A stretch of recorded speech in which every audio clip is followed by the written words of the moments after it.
Before we talk about this week's card, we're still all kind of soaking in UFC 253, and I want to get your analysis on it, because I think what we're all trying to figure out is Israel Adesanya, did he just look that good, or did Paulo Costa have an off night or a bad game plan? Like, what exactly did we see there? Well, I think he looked that good because he had such a smart approach to it. He chopped those legs down so well. I mean, if you were in that arena to really feel those leg kicks, I mean, that'll stifle anybody's game plan. So I think that threw Costa off, and then he never got started. I think his game plan was to go out and kind of mess with him a little bit, but the whole time he was getting chopped, and he even admitted it afterwards to his coaches how badly his leg was hurting. And then from there, once Izzy's got you hurt for a second, he's just going to capitalize on it. But I also think, it was a little bit of, okay, let's go get him, man. This is what you do, the eraser. You go after people, you overwhelm them with your strikes, and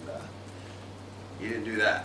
Yeah, I think that's what I think most people were excited about, was like aggression and power. So I guess if you're trying to put a game plan together over what you think it would take to beat Adesanya, is that aggression and that power the right thing, or what is somebody going to need to finally beat this guy? I mean, I think you have to look at what Gastelum did, right? I mean, we're talking about how he's picked apart all these people, but Gastelum at least put up one hell of a fight with him, busted him up, hurt him, and it was his aggression, getting in there, throwing punches, getting through that storm.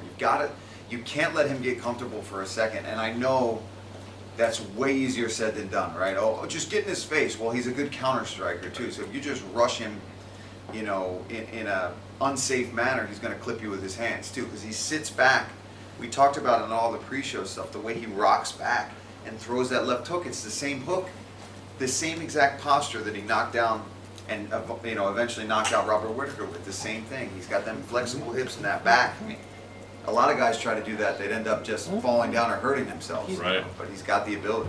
So since 253, John Jones' name has come up a lot, right? Both in association with Adesanya, in association with Jan Blachowicz. And then, of course, there's still the talk about him going to heavyweight as well. So from your point of view, like, what do you think is the most exciting option for John Jones? Like, what's the biggest thing for the sport? What would you want to commentate on? That's a good question. What would I want to? I'd like to see John try his hand at heavyweight first. Yeah. He just posted that video of him smashing squats and things like that. So obviously, I think that's where his mind's at right now. I think it would be a big transition. Where would they meet? They would have to meet at 205, right? Izzy would have to go up. John's, I don't think, ever going to make 185 at this point. So I'd like to see some of these crazy fights for John at heavyweight. And then, Izzy's going to dominate this division, I feel, for a little while, and then I see a super fight, but I think not yet. I think they're both right for John to be talking the way he's talking. He's being smart. He's setting it up, and Izzy, blah blah blah. But he's right. He should, But now John Jones is coming to him a little bit, right? So the ball's kind of in Adesanya's court right now, which is good for him. Nice. Let's start with this weekend's card. Holly Holm, Marina Aldana, obviously a big fight in that division. As you're starting to break this thing down and study the tape, like, what's most intriguing to you about this? Like, what's going to set the terms for how this plays out? God, I think if Aldana can use that boxing, man, I think for that weight class, she's got some of the best power in that division. And Holly's just so tricky, such a veteran with the kicks. I expect her to use a lot of side kicks, keep her at range, throw head kicks, be sneaky, and mix in takedowns as well. I think we're going to see her really utilize her wrestling in this fight too. Because that left hook that she landed against, she just fought this weekend. Yeah. I mean, you don't see those kind of knockouts that often, right, especially from punches, right? You see it from head kicks. Obviously, you put a shin upside in somebody's head, they're going to get knocked out. But to see just a beautiful step in left hook, and she's got some of the sickest boxing in that division. Yeah, no doubt. Jermaine Durandame and Juliana Pena, another really intriguing fight there as well.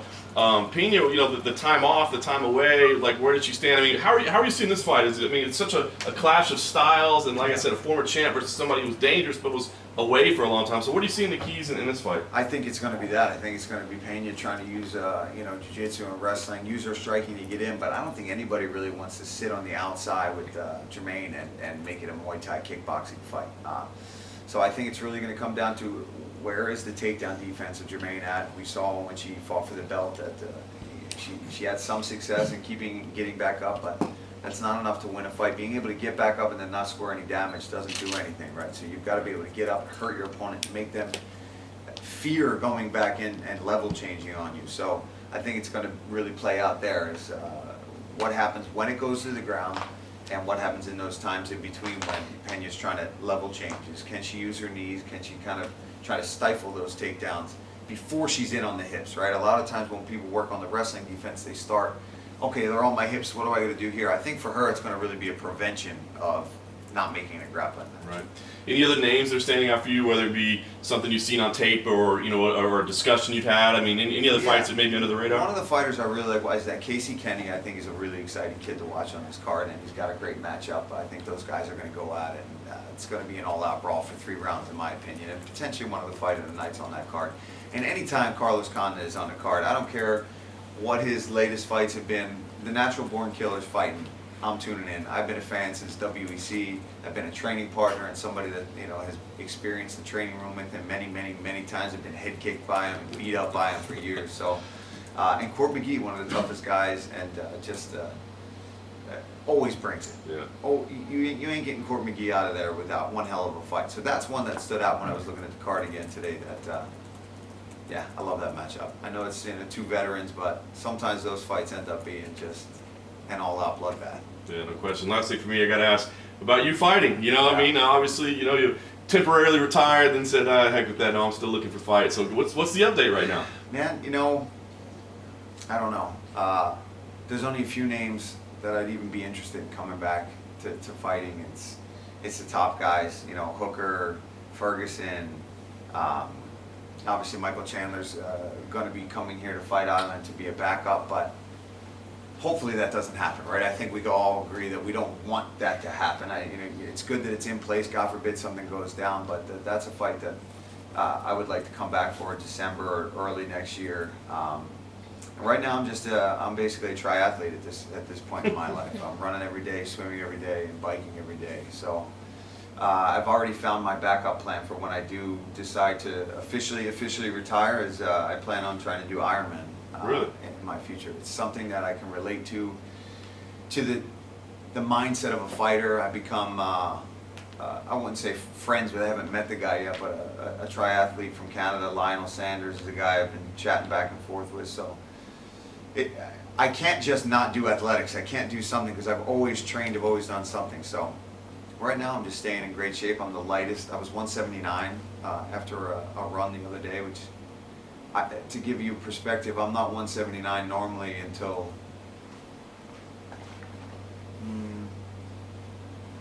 10 days out from a fight, and that's if my weight's good, maybe 180. So to see that, I mean, that's after a hour and a half run, but still the weight's down. And if those featherweight, maybe you're saying. Yeah, no, I'm sucked out of my mind when I hit 179. So there's no way. Actually, it kind of discourages me from, oh shit, no wonder 55 is so hard. I can run for 2 hours straight and have low body fat, and I'm still barely breaking 180. Is there like a date you got to make this call by though? Is there like an expiration date where you go like, man, I'm either fighting or I'm not? No,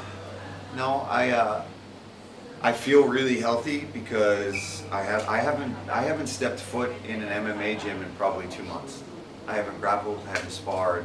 I've been hitting a lot of pads and just doing tons of cardio. I think I need to get back into it. I need to start grappling and helping my teammates back home. But I look at some of these gym pictures, and I'm supposed to be doing all these commentary shows where I get COVID tested, several times over and over again. And then I look at the mat full of these young kids, and there's like 30 kids on the mat. And I'm like, I see a problem all over this area right now. So I've just been trying to mentally push myself in the endurance department for the moment. Did the UFC come to you about Michael Chandler at all? Because I heard they were still trying to book him in a fight. No. Nope. Would you have accepted it if they did a couple of weeks ago? Well, I would have at least, I would have asked when the date was and talked to the team and figured out a training camp potentially. I've made it known that that's a fight I'd be interested in. I even texted Dana White when he first was talking to Chandler, saying, "Hey, if you need somebody to introduce him to the big show, then I'd be interested." And I have no disrespect towards Chandler. I think he's a great athlete. I'm actually excited that he's over because that what if has always been there, and I'm glad that the UFC is doing that, being more interested in kind of reaching out to these other champions and bringing them over. having better guys. Who cares where they're from? If they're good, they're good. Let's have them compete against the best guys in the world. So Going back to Izzy versus Costa, Yeah. do you think, a lot of people saying, oh, Paulo didn't rush in like he did, he didn't go berserker, but do you think there's an element of every time he went to go in, Izzy fainted and he bit, Oh, he yeah. bit on every feint that Izzy threw, basically? yeah, that's why I said first and foremost, I think it was all Adesanya's just he's such a good striker, and all he's got to do is that, and you're like, fuck, what's he gonna, and then he started using his jab. After the leg kicks, the jab was there, and I knew that head kick was coming. It's easy for me to see it sitting on the outside analyzing it. For Costa, you're worried about that leg, and then thump. He's lucky he didn't get knocked out with that head kick. It kind of glanced off the eyebrow and split him wide open. Imagine if that had kind of gone across the neck or the jaw. That would have been it right there.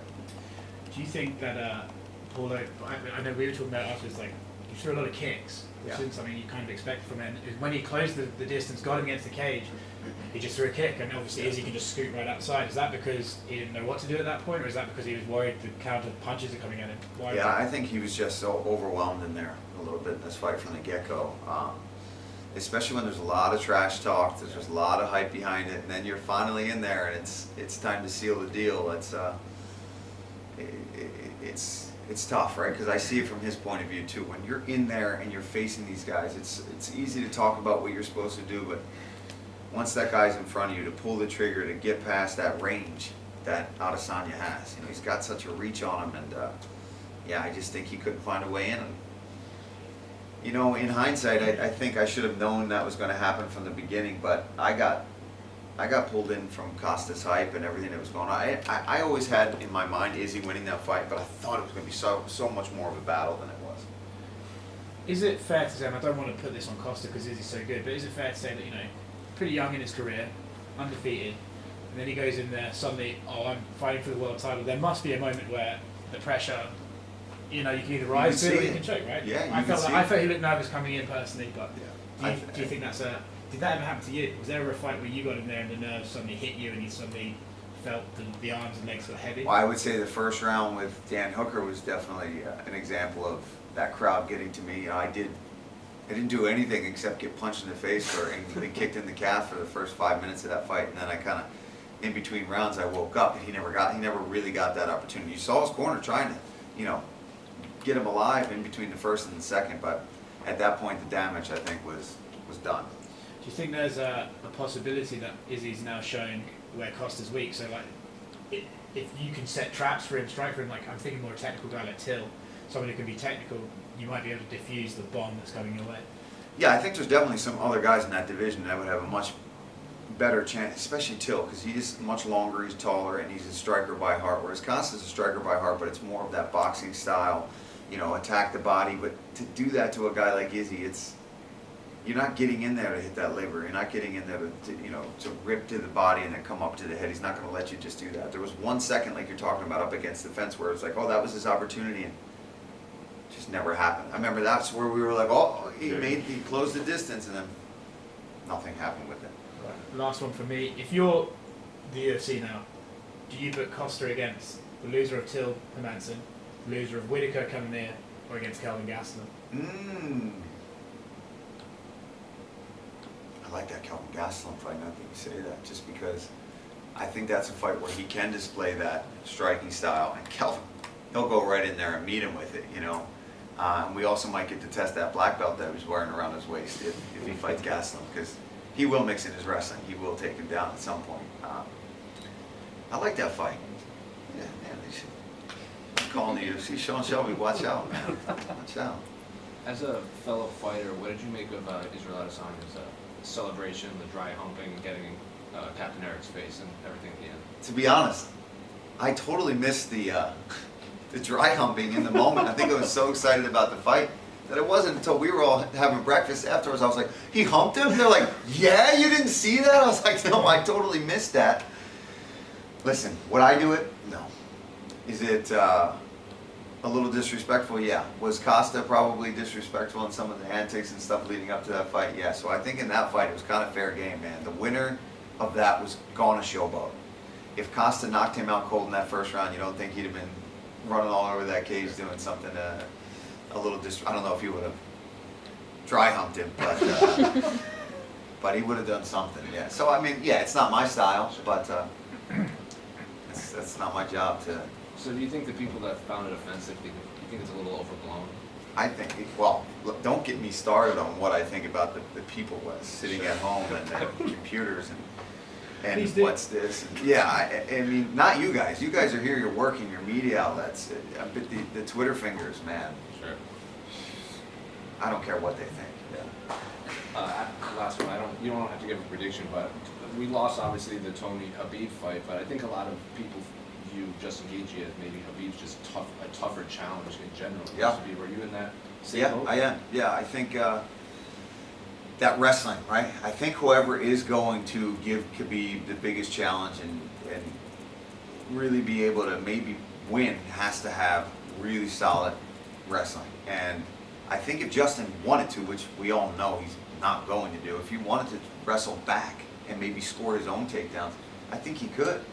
And that's Chandler's defense too, for if he had to step in there. It's like, look, I'm one of the few guys that I think I could take him down as well. And wouldn't that flip, everything on its head if he came out and just blast double Khabib? But he's not going to. He's not going to. Talk about the Twitter thing, the haters and all of that. I see that sometimes you go back and forth with some fans. Yeah. Is that for fun? Like you're like quarantining? Let me answer some people. It's always when I am stuck somewhere, right? People think, oh, I got you hyped up, bro. You're wasting your time. I'm like, man, I'm in a 48-hour quarantine talking trash. Like I have nothing else to do. I've already talked to my family, so you're the next thing on my agenda. I do get carried away, and everyone that I love and that's close to me is like, stop doing it. You're just making, you're giving them shine that they don't need, and they're right. But I'm not old by any means, but I'm from the school of, if you talk shit, you're gonna get it talked back to you. I can't punch you in the face, because if you said any of that to my face where nobody's looking, I'm punching you right in the face. It's just, it's how it would be. Some of the things that people have said to me, you would never come up to any of these athletes, not just me, but any of these guys, even the people attacking Adesanya. It's like, go one-on-one when you're staring up at that guy and tell him that, he's a disrespectful loser, non-martial artist. It's like, come on now. I hate it. Yeah, definitely Twitter makes people stronger and like braver, and that's why they say all of that for Oh sure. man, I know. I do have to stop, and I really am vowing to start responding more to my fans, like, because I get a lot of love as well from people. It's not all trash talk out there, but I feel like I need to put those people into place. So I apologize to the fans and the friends out there who are also trying to get my attention, and I'm wasting my time on the haters. So to all my fans out there, if this can get out there, I love you guys. Thank you so much for all the support. Didn't Go about that. the fan once say to you like some shit, and you said you wouldn't say that to my face, and then he said, "That's correct." Yeah? Oh, that went viral. Yeah, that was all over the place. That guy said the right thing at the right time, where I was like, you would never, he's like, you're correct, you would kick my ass. That's why I'm saying it on Twitter. And I was like, fair enough. And yeah, it definitely blew up. Way more than I ever, all the meme pages, all these pages, all the kids are looking at these days. Yeah, it was everywhere. I was like, holy crap, I didn't expect this to escalate. I'm gonna go back to what you said in the beginning about the Ironman. Are you interested in the full one or half?